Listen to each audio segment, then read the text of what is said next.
The gaping wounds of the housing crisis and the Great Recession that immediately followed it was a huge jump in the number of foreclosures in cities and regions around the country. In many ways, the housing market today is healthier. But as our economics correspondent Paul Salmon tells us, that painful wound still stings in a number of communities. His story is part of our ongoing reporting, Making Sense, which airs every Thursday on the NewsHour. What I need to do with you now is I need to walk through the house, make sure it's broom swept condition. Despite what you may have heard, the foreclosure crisis is far from over, especially in Florida, which leads the nation. More than 300,000 cases still pending, another 500,000 homeowners delinquent, hundreds of thousands of modified loans about to balloon in payments.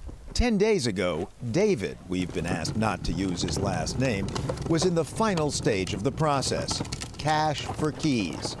He'd bought this house on a quiet street in Fort Myers in 2007 for $139,000 to live in with his brother and parents. His father died soon after. By signing this, you are hereby releasing all claims. If you come back to this property, it's considered trespassing. For a while, brothers and mother pooled their incomes from low-level jobs and her widow's pension to make the monthly payment. Then one day in 2010, David came home to find that his mother, in her late 50s, had had a near-fatal heart attack. I had to take care of her. My brother works. I couldn't work. I had to take care of her. With no health insurance, this was pre-Obamacare, the family fell behind. Their original mortgage servicing company, Litton, agreed to modify the loan, reducing the interest rate, but not the principal, to cut payments by a third. 2 months later, though, Litton transferred the loan to Greentree. Greentree took over. The mortgages started going up. And my 401k, my bank account, my card, the only car that I bought myself, an 03 Monte Carlo, brand new. I had to get rid of that to pay for the mortgage. Last year, an independent watchdog found that Greentree failed 8 out of 29 tests of how it treated struggling borrowers.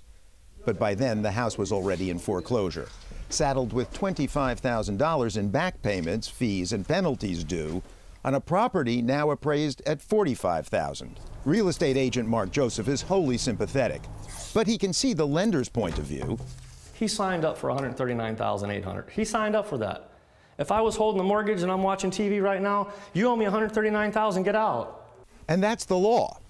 But the house is now worth only a third of that, as David has explained to his lenders. Oh, we'll help you, and then they give me the runaround and nothing gets done. Now, I'm actually homeless once I hand you this key.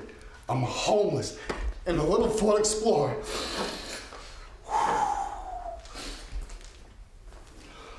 I know it's not your fault. I know it's not your fault. I wish I could do a lot more. The only thing I can do for you at this particular moment is to give you this check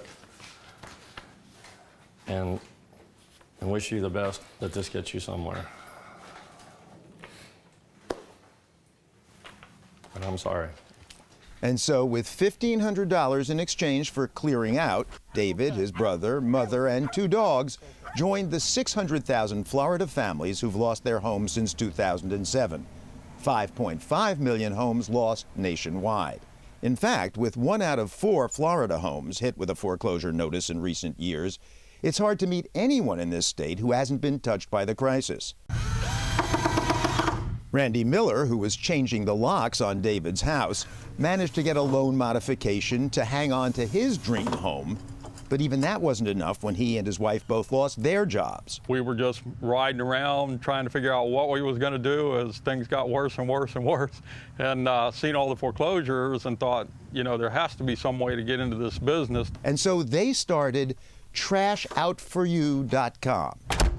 We would do the lock changes, the inspection, the clean out, the pools. We was doing all of it. Happy ending for the Millers, tragic ending for the Meltons. If the sun refused to shine. We met street musician Jimmy Melton while taping in Fort Myers. His father had been a science teacher here for 35 years.